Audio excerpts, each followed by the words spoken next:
लातूरमध्ये तुरीचे दर वाढले असून 2 दिवसात 8,800 रुपये प्रति क्विंटल प्रमाणे दरांमध्ये वाढ झाली आहे। कृषी उत्पन्न बाजार समितीमध्ये तुरीची आवक कमी झाल्यानं तुरीचे दर वाढले असल्याचं सांगितलं जात आहे। गोंदियामध्ये पुन्हा एकदा लंपीचा धोका वाढला आहे। जिल्ह्यात अनेक ठिकाणी जनावरांना लंपीची लागण झाली असून चिखली इथल्या 3 जनावरांचा मृत्यू झालाय। त्यामुळे गोंदियातले पशुपालक चिंतेत आहेत। 14 आणि 15 मेला विदर्भात उष्णतेची लाट येण्याची शक्यता आहे। तापमान 45 अंशांच्या पार जाणार असल्याचा अंदाज वर्तवला गेलाय। विदर्भातल्या सध्या जवळपास सगळ्याच जिल्ह्यांमध्ये 41 अंश तर अकोला चंद्रपूरमध्ये 43 अंश तापमान आहे। सीबीएसई 12वीचा निकाल जाहीर झालाय। 12वी सीबीएसईचा 87.33% निकाल लागला असून सीबीएसईच्या अधिकृत वेबसाईटवर हा निकाल पाहता येणार आहे। पुणे विमानतळावर प्रवाशांची गर्दी मोठ्या प्रमाणावर वाढतीये आणि या प्रवाशांची लवकरच या गर्दीतून सुटका होणार आहे। पुणे विमानतळावरील नवीन टर्मिनलचं काम आता पूर्ण होत आलं असून हे टर्मिनल पूर्णपणे वातानुकूलित असेल। त्यात प्रवाशांसाठी 5 पादचारी पूल तसंच 34 चेक इन काउंटर असतील। हे टर्मिनल सप्टेंबरपासून सुरू होण्याची शक्यता आहे। मुंबई गोवा महामार्गावर प्रचंड मोठी वाहतूक कोंडी झालेली आहे। उन्हाळी सुट्ट्यांमुळे पर्यटकांची कोकणात रीघ लागली असून खेडमधल्या भरणे इथं वाहनांच्या लांबच लांब रांगा लागल्याचं दृश्य पाहायला मिळालं। मुंबई अहमदाबाद राष्ट्रीय महामार्गावरचा सुसरी नदीवरचा पूल धोकादायक बनला असून या पुलाला भगदाड पडलंय। पुलावरनं दिवसाला हजारो वाहनं ये जा करत असतात। या ठिकाणी मोठी दुर्घटना होण्याची भीती व्यक्त होतीये। मात्र या सगळ्याकडे राष्ट्रीय महामार्ग प्राधिकरण दुर्लक्ष करत असल्यानं स्थानिक संताप व्यक्त करतात।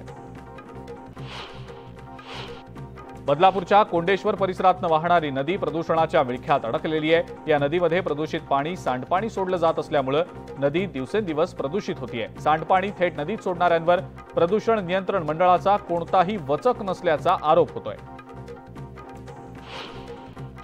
पीक कर्ज न देणाऱ्या व्यापारी बँकांवर कारवाई करण्यात येणार असून 30 जूनपर्यंत कर्ज वाटप झालं पाहिजे। यासाठी जिल्हाधिकाऱ्यांना दर आठवड्याला बैठक घेण्याचे आदेश सहकार मंत्री अतुल सावेंनी दिलेत।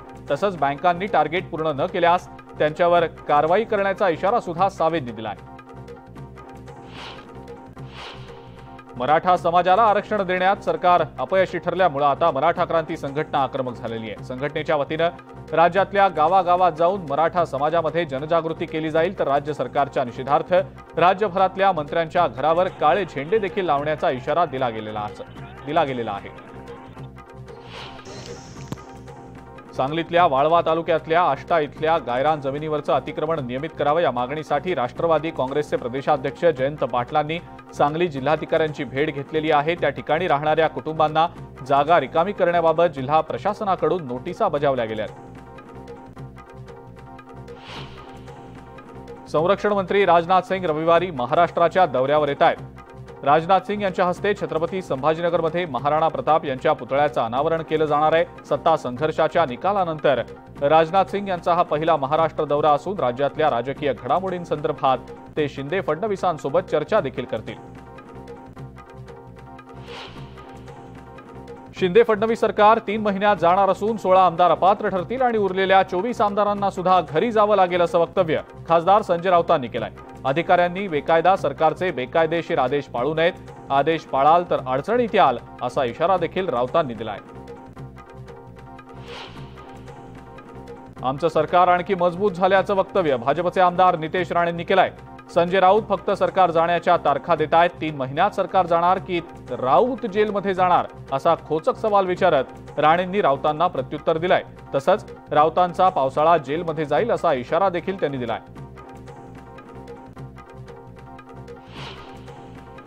उद्धव ठाकरेंनी भाजपशी बेईमानी केली त्यामुळे त्यांनी नैतिकतेच्या गोष्टी करू नयेत असा हल्लाबोल भाजपचे आमदार नितेश राणेंनी केला। ज्यांनी सत्तेसाठी नैतिकता सोडली त्या उद्धव ठाकरेंचा नैतिकतेशी संबंधच काय असा सवालही नितेश राणेंनी केलाय। मनसे अध्यक्ष राज ठाकरे ठाणे आणि पालघर जिल्ह्याच्या दौऱ्यावर आहेत। त्यांनी कोर्टाच्या निर्णयावर प्रतिक्रिया दिलेली आहे। सुप्रीम कोर्टाचा निकाल संभ्रमात टाकणारा असल्याचं राज ठाकरेंनी म्हटलंय।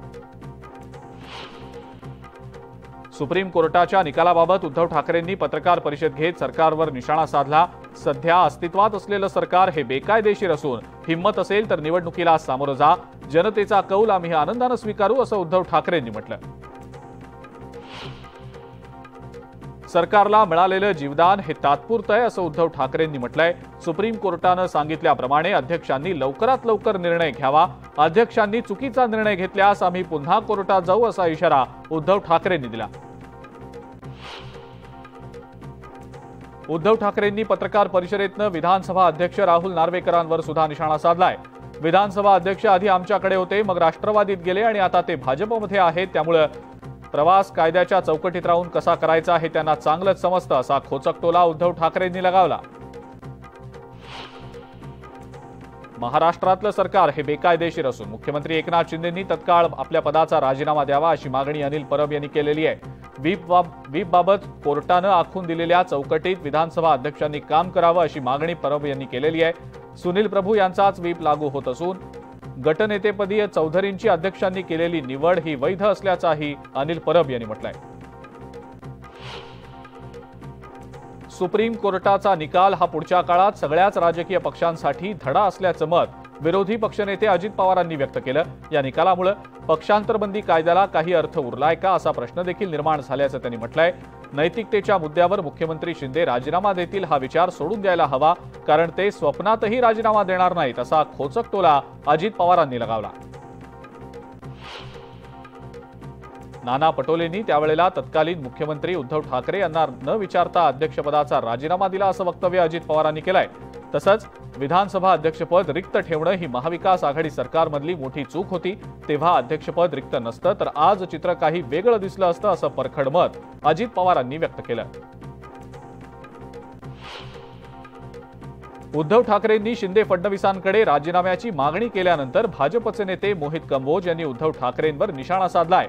ज्यांनी पद आणि खुर्चीसाठी नैतिकता पायदळी तुडवली त्यांनी दुसऱ्यांना नैतिकतेच्या गोष्टी शिकवू नयेत असा टोला कंबोज यांनी ठाकरेंना लगावला। शिवसेनेकडून ठाण्यामध्ये बॅनरबाजी करण्यात आलेली आहे। कालच्या कोर्टाच्या निकालावरनं शिवसेनेनं ठाण्यात बॅनर लावलेत। मोठ्या विचारांचा मोठा विजय असा बॅनरमध्ये लिहून ठाकरे गटावर टीका करण्यात आलेली आहे। सुप्रीम कोर्टाचा निकाल लागल्यानंतर आता भाजपनं पक्ष संघटना वाढीकडे भर दिलेला आहे। आगामी निवडणुकांच्या पार्श्वभूमीवर आता भाजपनं थेट आपल्या मंत्र्यांनाच कामाला लावलेलं आहे। प्रत्येक मंत्र्याकडे 2-2 जिल्ह्याची जबाबदारी दिली असून 2 टप्प्यांमध्ये ही संघटनात्मक बांधणी होणार आहे। राज्यात काम व्हायचं असेल आणि जिल्ह्याला न्याय द्यायचा असेल तर मंत्रिमंडळ विस्ताराची गरज आहे असं मत आमदार बच्चू कडूंनी व्यक्त केलं। तसंच 20 ते 21 तारखेला मंत्रिमंडळ विस्तार होईल अशी प्रतिक्रिया कडूंनी दिलेली आहे। राज्याला व्यापक दृष्टीनं काम करण्यासाठी मंत्रिमंडळ विस्तार करावा, कुणालाही मंत्री करा पण मंत्रिमंडळाचा विस्तार करा अशी मागणी बच्चू कडूंनी केली आहे। ठाकरे गटातल्या उपनेत्या सुषमा अंधारेंनी भर मंचावर शरद पवार यांच्या समोर भाषण करताना भावूक होत अजित पवारांची तक्रार केलेली होती। यावर अजित पवारांनी सुषमा अंधारेंना टोला लगावलाय। त्यांनी पवारांसमोर रडण्यापेक्षा दानवेंनी विधानसभेत हा मुद्दा का मांडला नाही याची तक्रार करत स्वतःच्या पक्षाचे अध्यक्ष ठाकरेंसमोर रडायला हवं होतं असा टोला अजित पवारांनी लगावलाय। वाशिमचे पालकमंत्री संजय राठोड वाशिम जिल्हा दौऱ्यावर आहेत। या दौऱ्यादरम्यान संजय राठोड जिल्हास्तरीय खरीप हंगामा आढावा बैठकीला उपस्थित असतील। बोरिवलीच्या महात्मा फुले नगर इथं मुंबई महानगरपालिकेकडनं कारवाई झालेली आहे। आमदार सुनील राणे यांनी तिथल्या रहिवाशांना आश्वासन दिलेलं होतं की 350 वस्ती मालकांना सरकारच्या माध्यमातून घर दिलं जाईल, मात्र 150 जणांना घर दिलं गेलेलं असून बाकीच्यांना घर दिलेलं नाही आणि त्यांचं राहतं घर पालिकेनं आता उद्ध्वस्त केलंय। सिगरेट द्यायला नकार दिला म्हणून मित्रानं मित्राच्या पोटात चाकू भोसकल्याची घटना उल्हासनगरमध्ये घडलेली आहे। या चाकू हल्ल्यात तरुण गंभीर जखमी झाला असून त्याची प्रकृती चिंताजनक आहे। या प्रकरणी उल्हासनगर पोलिसांनी आरोपीला अटक केली आहे। त्याला 12 मे पर्यंत पोलीस कोठडी सुनावण्यात आलेली आहे। 25 मिनिटं 50 बातम्यांमध्ये आता वेळ झाली आहे एका ब्रेक